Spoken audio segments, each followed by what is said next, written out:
Why, hello. Hello, hi. It is me, it is I, Small Town Didi. You're in the internet, and I am back. You guys, is it me, or the moment you buy a lip gloss or lip balm situation, your lips dry out every 2 minutes? Almost as if they designed to dry you out so that you need to keep reapplying so that you go back to the store and get more. Almost as if. Because my lips are, and it can't be, we can't just say it's a winter, like, oh my god, no. I need to get a bit of product. I got this from Clicks. Why are we here? We're just gonna hash things out. Some things happened on my TikTok and I just want to have a chat with you guys, something quick. I really just want to give you guys something to chew on while I sit down and make notes for the shows that require me to make notes. I will not be reviewing Young Gifted and Young Famous and African by episode because it's run its course. It's like it trended so hard, people are fatigued. Like, I'm Young Famous and African fatigued. I'd recorded 2 episodes, right? Like, I'd recorded episode 4 and 3 and 4, and then I never got to editing, and I had a busy weekend. She was a stay-at-home friend this weekend. She was swimming in bubbles. Like, she was just out there in the world being a baddie. Like, it was madness, So I didn't have time to talk at my camera for you all, which I love to do. But I haven't had time. I think what I will do is a recap, like just a season recap. Maybe the stories that stood out to me, the storylines that are worth chatting about, I'll just summarize that, and just so we can close it off nicely. I like to do that. And then again, I still can't find Real Housewives of Johannesburg on my catch up, so I don't know what's happening with that. But anyway, what happened on my TikTok is that I staged, guys, you guys want to be kept so fucking bad. Do you know what's really my main thing is how embarrassing it is, like how cringe it is. We're like late on everything, and when we jump on, we don't research how far back something goes or what's gone on with it, what's been going on within that sector, whatever it is that's going on. For instance, the pick me content, the stay at home this content, the wanting to be soft and taken care of, that shit peaked a couple of years ago. Like, it literally was at its height with the American content creators. I know the sprinkle lady, everybody calls her that on TikTok, Shira7. I know her from YouTube. And no, it's not to say people can't like repurpose their content and have a new audience discover them. That's the whole point of doing this, right? You're always trying to grow your reach, and other platforms, you grow at a faster rate on this platform versus this. New people will discover you. I get all of that. But it's when people come onto something and act like they've been on, like we don't know what the fuck we're talking about. She's been saying this for years. For years and years, she's been saying this. And now the South African girls in particular have discovered her content along with everybody else who didn't know her before. And she's this big deal. But I'm afraid a lot of you are taking it to heart. Like, you're taking it quite literally, quite seriously.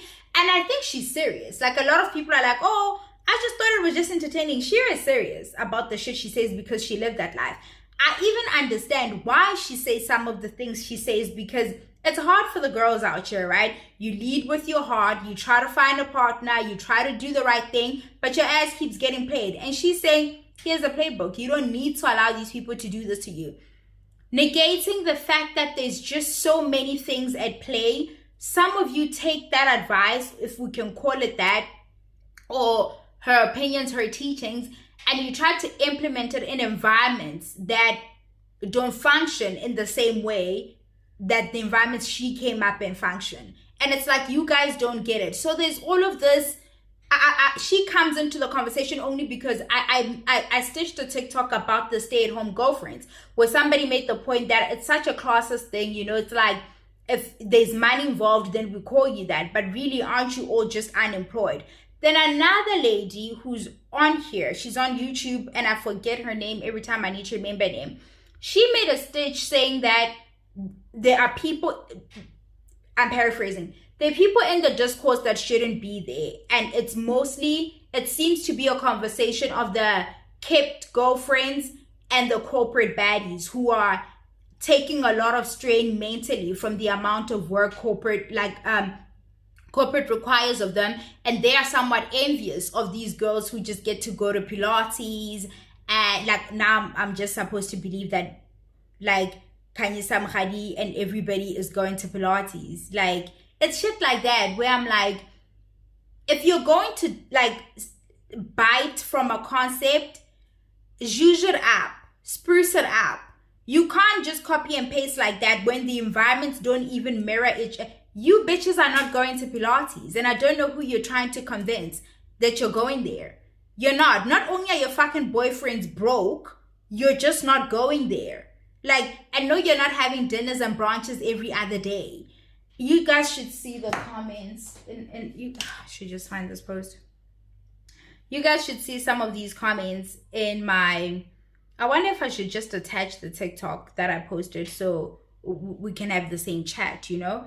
But it's also very, like, I'm disheartened at the kinds, like how people engage online with my content in particular. It's like, how did I attract you? Like, how did you find me? I wasn't looking for you. I was hoping you would pass, because you don't know how to have discourse. Like, you don't know how to chat, and then you want to be loud and fucking wrong in my comments. Guys, I think I'm just gonna attach the TikTok clip that I did. The activities that you do doesn't make you a stay-at-home girlfriend. This is what happens when we don't stay in our lanes, when we want to get away and redefine things and repackage patriarchy, but in hot pink. So it can't be that bad. The stay-at-home girlfriends are just trying to sell you guys lies. Every day, they come on the internet, they create content in the hopes of monetizing that content. That is work. That's work. It's actual work that they're doing. There's that. And then there's the whole not like understanding the difference between being kept and being a homemaker, being a stay-at-home wife or a stay-at-home whatever. People have tried to explain this, but it's taking a bit, I see, for people to understand. Because we've gendered labor, we tend to devalue the kind of labor that's assigned to us as women, right? We don't think that cooking and cleaning are laborious because whatever, right? Until you need to pay a helper to do it. Then you realize that no, there's actually a price attached to this. You're in actual fact working. It's unremunerated labor. When your boyfriend gives you an allowance, he's paying you for those services. I don't know how we're trying to rebrand this. And there's nothing the matter with keeping the home and getting an allowance. But we can't make like there's no correlation, right? And I have to disagree with her. The activities that you do determine what label you're going to get. If you're a kept woman, then you're not lifting a finger. You're not doing any of these things. If you're a homemaker and you're keeping the home, you are laboring. The cooking and cleaning, the activities that you do actually get to determine what we call you. Now, the stay-at-home discourse, the stay-at-home girlfriend discourse as a thing on its own, I think is laughable. They can't continue to try and sell me in particular as to what security they're getting here and trying to minimize our concerns, right? And like, oh, don't worry about that. I'll see that whenever it happens. I'll figure it out. I'm a stay-at-home girlfriend for now. No, you guys are in actual fact unemployed. Whether or not you're actively looking for work or not doesn't change the fact that we all live in this country and we know what the stats look like, and your ass can't fucking get a job. So you've opted to create content and create employment for yourself. All right? Maybe you're self-employed now, but you're not about to sell us on this. You're just trying to just be chilling. Like, I need to get new head wraps, guys. I literally have 3 of these pink ones and I keep wearing them, and it's starting to look weird, especially on TikTok. Like, it's starting to look weird. With somebody else that left a comment saying that they're living their best lives, you just bitter. This is the type of shit where I'm telling you guys, I'm like, I'm not sure how I say something. I'm actually not sure how I say what I say, and then somebody else hears something, and then they also have the confidence to type the word bitter. Like, you just don't know any other words. Is that what's going on? Like, you just don't know. Because the moment you say that to me, I'm just like, like, you have nothing to contribute to this conversation, man. Like, you really just don't. It's all the, you know, the bitter stuff. Ungena type, you know, comments. It's like, girl, where the door is at? Like, what do you mean? Like, what even is your question? And then here's, Miss I'm the exception. I'm a stay-at-home girlfriend with my own car, investment property, and degree. And if we broke up today, I'll continue cruising. It's not a need. You ever just be out of touch? Do you ever just not feel yourself be out of touch? Is this the is this the chat? Do you feel like you're having the same conversation with everybody else? when you do things like this? It's a real question where I'm like really perplexed as to, nah, bitch, you know that's not what we're saying. Like you know that the 22-year-old sitting at home saying this man loves her and he's taking care of her because her coochie fire and nobody coochie is like as fire as hers. You know she doesn't have all of this set up. Why are you telling us about your little lie of a portfolio anyway? Like, rubbish. And then there are people with the real concern saying, but what about your resume? But these girls know better than us. They just believe they're hot. I don't know if this happens when you overvalue your currency in the dating market, where you really believe in your power, be it your beauty, be it like your abilities in the bedroom. I don't know what you need to be so skilled at in girlfriending that has you fucked in the head to a degree where you be a girlfriend. And then they're the wives who are leading these dumb bitches like further astray. The wives who are like, yeah, I'm a wife, I'm a stay-at-home. I'm sorry, ma'am, there are protections for you. There's a reason you're a wife. And I bet you did not quit your nice high-profile job before that man put a ring on it. And even then, nothing is guaranteed, right? He's going to fuck one of his colleagues at the work and then say that you got boring and you didn't keep up with the ways of the world, and all you guys have to converse about is the kids, and he got bored and he needed to chat to somebody who's on the same wavelength as him, meaning the girls or the women in the workplace with him, right?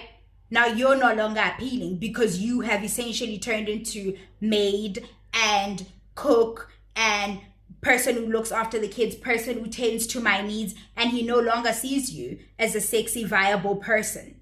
No, you're the person who labors for him and makes his life simpler. But you all know this. You know this. So I think it's the dishonesty for me. I think it's the fact that you guys want to reframe things where you could just say, you know what? The world is rough. I don't want to do all of that. I'm aware that this shit might not go how it's supposed to go.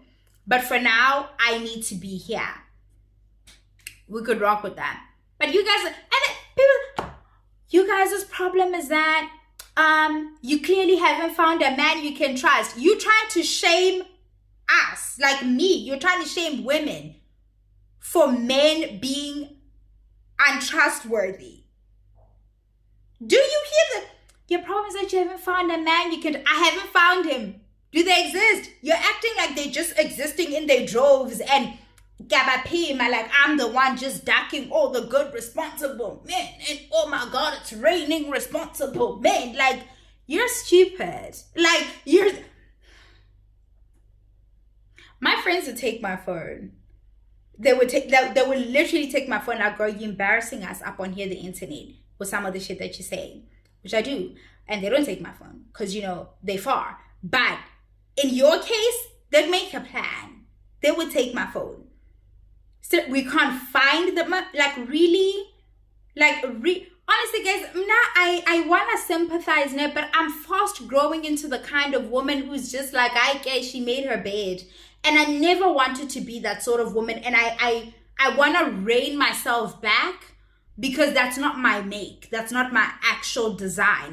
That's not me, right? But Danaya Jackson, Derek Jackson's Thingaki, I watched her interview and I shared this on the TikTok as well, that I'm understanding that she's not getting all of this. Yes, we're happy for her and we're supportive of the fact that she's somewhat made her way out of there. But it's hard to ignore the fact that she didn't make her way out of there per se, right? And we're not saying there's only one way to escape a situation or that you only get protection and sisterhood and women rallying behind you if you, like, they're no perfect victims, right? So it's not like we're like, do it this exact way if you're to get our support. We're just saying we can't ignore the fact that she didn't leave, he left her. He put her through all of that, and then he still had to leave her. And fine, she's finding her voice around this, but her language is still very coded. She's healing and she's doing it in front of us. So some of us are like, you know, like tilting a bit and like trying to, okay, girl, like, you know, because she's healing right in front of us. And I think I'm saying, let me hold room for this person to come out of this all the way, because it feels like they're still in the eye of the storm, really. It's just, there's some light somewhere in the clouds. There's like glimmers of hope, and she's definitely at a better place than she was before. But it's really hard to rally behind her, especially because she still uses that sort of the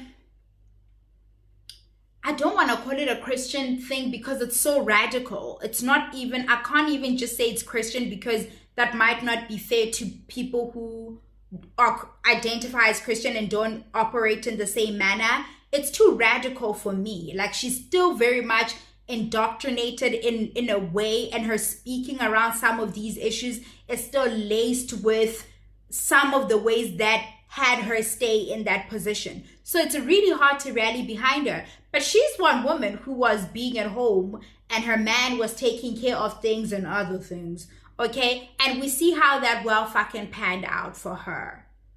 But if we don't want to learn from the people that came before us and all of that, then I guess there's no chat to be had. But I don't want to, it's not that I don't sympathize with her or anything, but I'm not